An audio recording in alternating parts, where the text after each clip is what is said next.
Alright, hi everyone. We're going to be taking a look at the last topic of this unit, which is 8.7, ecosystem disruptions. So we're going to be taking a look at Unit 7 a little bit as a review for this.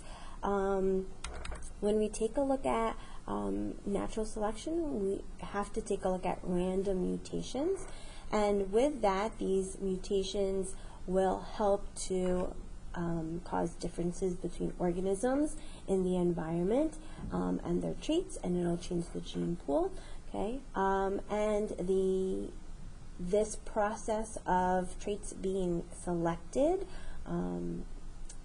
based off of what's happening in the environment is called natural selection. And those organisms that have those good traits, we call them adaptations, which are those advantageous traits that help them to survive.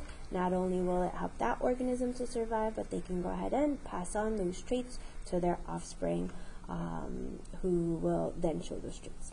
So we have, let's say, some organisms that are shown here, the orangutan and the also polar bear. If you can see, they're labeled as either endangered species or vulnerable species, because even though they both have adaptations, or those traits that help them to survive in their individual environments, okay, their environments are changing, and that's causing their survival rates to also be affected. So it could be because of habitat loss or climate change, things that we are doing to the environment that are also negatively affecting them. So we are currently going through the 6th mass extinction. Okay, there's been mass extinctions in the past. We saw this in Unit 7. And what's happening is human activities are actually the main thing that's causing issues in the environment, that's causing many organisms or species to go extinct. Okay, so remember, mass extinction means there's lots of different types of species that are going extinct in a small period of time. Alright, so what are some things that will affect or disrupt the ecosystem? You can think of this kind of word HIPCO, and each one of these letters represents something that affects the ecosystem. So we're going to look through each one of them. So for instance, for habitat loss, there's different things that can cause that. One is urbanization, which is having lots more people move into cities or surrounding towns rather than rural areas. So if that's the case, cities are expanding, and then they're going to go ahead and affect the natural ecosystem that's there. Okay, we have to build more and develop more, and that means we might have to go ahead and cut down trees, make more space. We also need more resources so that we can support the populations that are there. Okay. Other than that, we also have that leads to deforestation, which is basically a clearing out of a lot of trees, and this is done for getting resources from those trees that we cut down. Okay, also urbanization, or also we're clearing out areas so that we can farm and we can create ranches. Okay, and nearly half of our trees have been cut down, and only 2 to 5% of the original U.S. forest still remains. Okay, forests are really important because plants will take in the carbon dioxide from the atmosphere to go ahead and when they're doing photosynthesis, and if they're cut down, then that carbon dioxide just kind of stays in the environment. Here is a picture of a monoculture, palm tree monoculture, where this area was cleared off in Indonesia to go ahead and plant these plantations. And if you see, okay, monoculture is not great because it reduces the biodiversity in the area. Okay. All right, another thing that can cause habitat loss is the destruction of rainforests. Okay, the Amazon rainforest has been kind of deliberately cleared out for agriculture, okay, for development, for ranches. Okay, they practice a slash and burn, where they're clearing out and cutting down trees and then burning the rest of the vegetation to clear out the land. And in 2021, okay, it became a carbon source, okay, where there's a lot of carbon in that area because, like I said, these trees will go ahead and are supposed to take in the carbon dioxide in the air to do photosynthesis, but if they are not there, then they become a carbon source. Okay, and that means that carbon dioxide, which is considered a greenhouse gas, okay, it'll trap in the heat in the atmosphere, and that's what causes climate change. Instead, it used to be a carbon sink, which means it will go ahead and take in the carbon dioxide from the atmosphere, which would lessen the impact of climate change. Our aquatic environments are also changing. I want us to know that climate change is not just affecting the air temperatures, but it also affects the water temperatures. And here we have an example of what happens. Coral are actually like little tiny animals, and they have a mutualistic relationship with algae, where the coral give the algae like a place to live, but then also the algae provide kind of energy, and they're actually the reason why the coral are different colors, because of them. Okay. Now, when the temperatures are warmer in the water, then that stresses out the coral, and that causes them to kind of let go of the algae. Okay. And not only is that the algae is there to help them get food, okay, or energy, but because of that, they lose this like white, their color, and then they turn white, which is why it's called coral bleaching. Okay, so not only are they losing an energy source, this is causing them to be more susceptible to any diseases or even death. Okay, and if the coral reef biodiversity drops, then other organisms are being affected by it too, because they use the coral for shelter or for food, okay, and that affects the rest of the food web.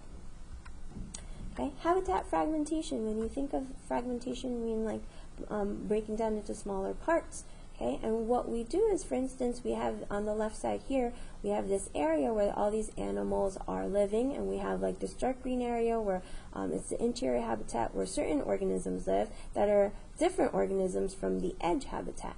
And when we go ahead and maybe, let's say, we build a road to make that the habitat smaller, or put it into smaller pieces or parts, or maybe we're clearing out the area for development or agriculture or whatever it is, it separates, it fragments the habitat, but then it causes the area that those organisms live in to be much smaller. So the dark green areas, also the light green areas are smaller, but those dark green areas where those organisms live, they are only going to go ahead and reproduce with the organisms that are very close to them. And because of that, genetic diversity is going to decrease, and then it's going to cause maybe inbreeding, and that's going to go ahead and affect kind of the genetic diversity of those organisms. And if the genetic diversity is lowered, then that those organisms might not have a great chance of surviving. Okay, and this has happened to several different organisms like cheetahs, sage-grouse, and the greater prairie chicken. Okay, sage-grouse, I mean. All right, invasive, I for invasive species. Okay, we've talked about this before. These are organisms that kind of come into a new area, whether it's by humans by accident or on purpose, and they affect the environment in a negative way. Okay, they take over because they don't have any predators, and they're out competing the native organisms there. So some examples here would be these zebra mussels, where they get kind of trapped in parts of the ship. Okay, and these zebra mussels were native to like the European countries, but then they made it over to us in North America because they traveled on the ships, okay, by accident. Or these kudzu vines, they were there for design, but then the U.S. used them to kind of help with soil erosion, but they've grown so much and taken over, and they are invasive species. Okay, here the Dutch elm disease. This disease is caused by a fungus that the elm bark beetles, they will spread when they go ahead and eat on the elm trees.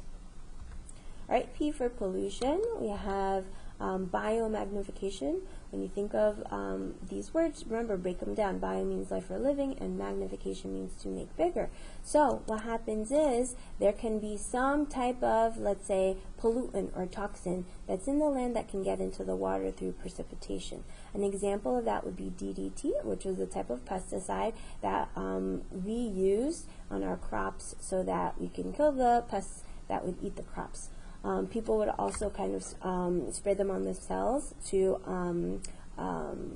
kind of like as an insect repellent to kill any of the mosquitoes that could potentially spread diseases. And what happens is, okay, that DDT or any toxin, it can go ahead and travel into the water once it rains or there's precipitation, gets washed off into the water. And then taking a look at this food chain that's here, the zooplankton will take in 0.04 parts per million, that's ppm, of that toxin or DDT. But then the small fish, there's an increase of how much DDT they have. And that's because the small fish will eat not just one zooplankton, they'll eat as many as they need to.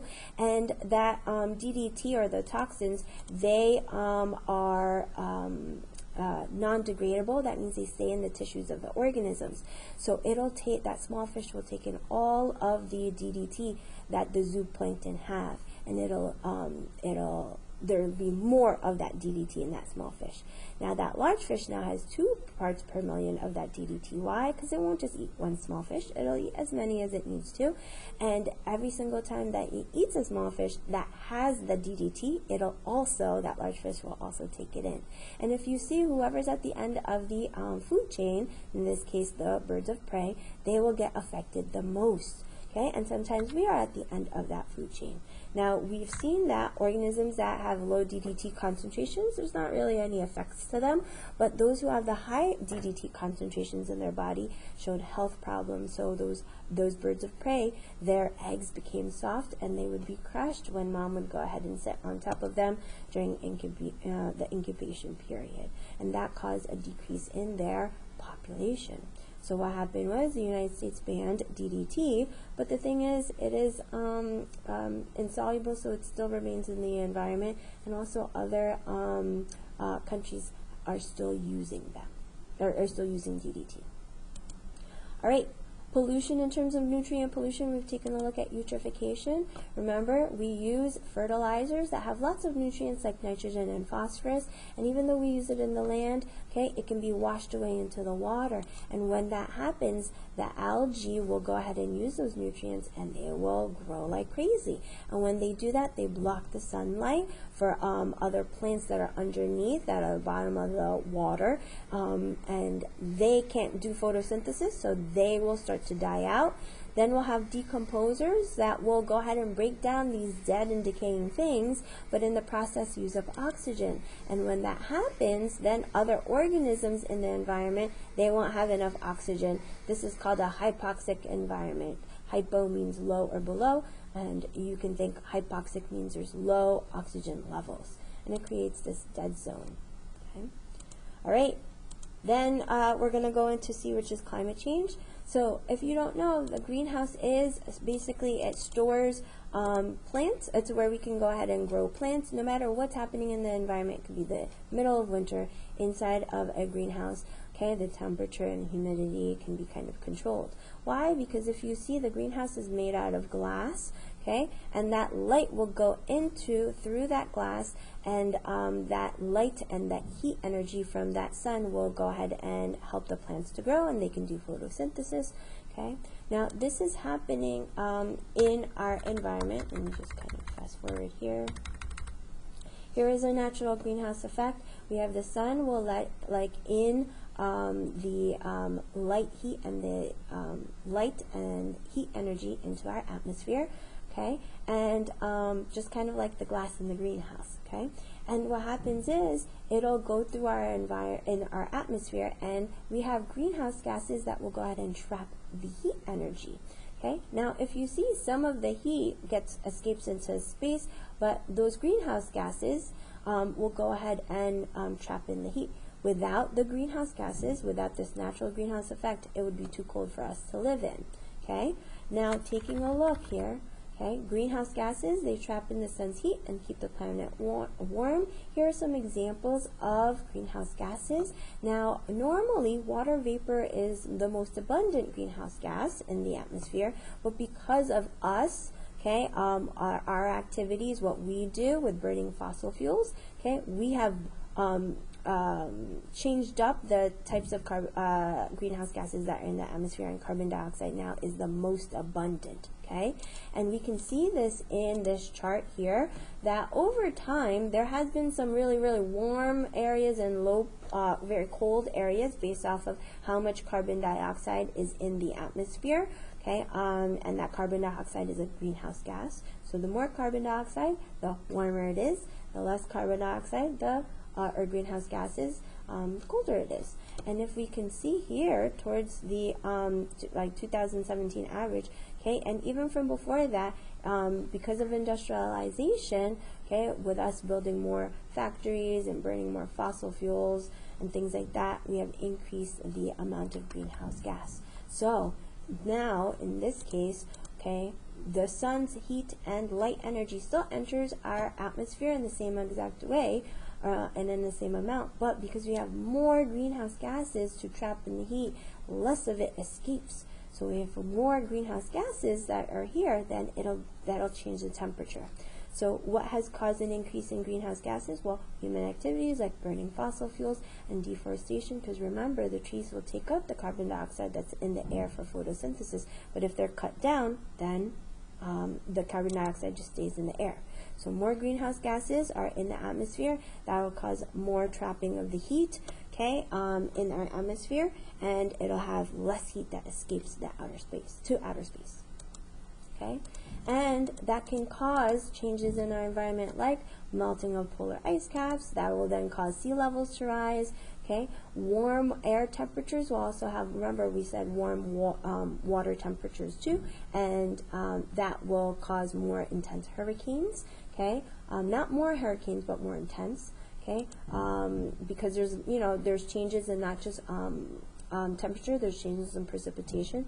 So that causes like hot temperatures plus plants dying from droughts and things like that. Forest fires can happen much more. Okay. Speaking of climate change, like I said, carbon dioxide is in the air, but it can be dissolved in the water, and when that happens, it lowers the pH of the ocean, making it more acidic, and that causes the shells of organisms or exoskeletons of, let's say, coral to go ahead and start to weaken. And if they weaken, they can be susceptible to diseases and death. Okay, the O stands for overexploitation. That means we are taking out a lot of resources or even organisms from the environment faster than they can naturally be replenished. The death rate is going to exceed the birth rate. So if that's the case, populations decline. Okay, we can even have organisms become extinct. And if we go ahead and do that, then also we remove organisms from, let's say, the environment. Okay, that'll also disrupt the food web. Okay, so remember, organisms can't choose to adapt or have a mutation just to help their chances of survival. They're born with the mutations and adaptations that they have. Okay, and higher diversity within ecosystems is so important because it causes the ecosystem to be more resilient and resistant to changes. Okay. And then lastly, we'll take a look at some things other things that can affect the environment. Okay, so there could be natural events that can cause some changes in the environment, like let's say that meteor impact on the dinosaurs. Okay, there was continental drift and El Nino. So with the meteors hitting Earth, it caused some issues within the environment where there's debris that block the sunlight, and if the sunlight's blocked, then the producers can't do photosynthesis, which affects the whole the food web. Okay, temperature was changing too. There was a time where there was lots of heat waves, but then when the sunlight was blocked, then there was a very cold time or cooling period. Okay, and then also with the release of greenhouse gases, that led to global warming and acid rain. Okay, and habitat destruction. In terms of and extinction because of that. In terms of continental drift, we had talked about this from before, how Earth's continents were joined in one kind of landmass called Pangaea, but due to plate tectonic activity, then we start to see the continents kind of moving away from each other. And because of that, then, depending on where they are on Earth, if they are away from the equator or closer to the equator, that'll affect how much sun those areas within the continents are getting. Okay, precipitation is also affected. Okay, we talked about temperature. So these are this was affecting how the ecosystems were. And then lastly, El Nino is a natural event that occurs when in the Pacific Ocean the winds usually will blow from east to west. Okay, but then there's something that happens where the winds will go the opposite way.